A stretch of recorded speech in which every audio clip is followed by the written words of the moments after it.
Hey everyone!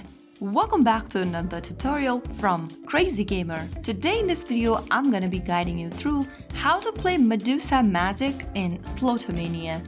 You can easily play the Medusa Magic slot in Slotomania by opening the game first, so make sure to launch open the Slotomania app on your device and scroll through the slot machines as you can see it on the screen.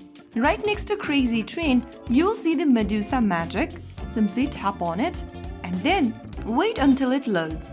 Press and hold on the max bet option over at the bottom left to hold the maximum bet and click on spin on the right corner at the bottom. The special features of Medusa Magic is that Medusa symbols can substitute for others to create winning lines. It is triggered when certain scatter symbol appears, and it can also unlock extra reward and multipliers. Medusa Magic combines Greek mythology with slot excitement, offering immersive graphic and sound effects. So that's how you easily play Medusa Magic in Slotomania.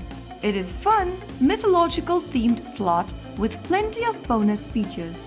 Remember, Slotomania is free to play, but offers in-app purchases, so play responsibly and enjoy the entertainment. If you found the video helpful, don't forget to like, share and subscribe to our channel. I will be back again in the next episode. Thank you for watching.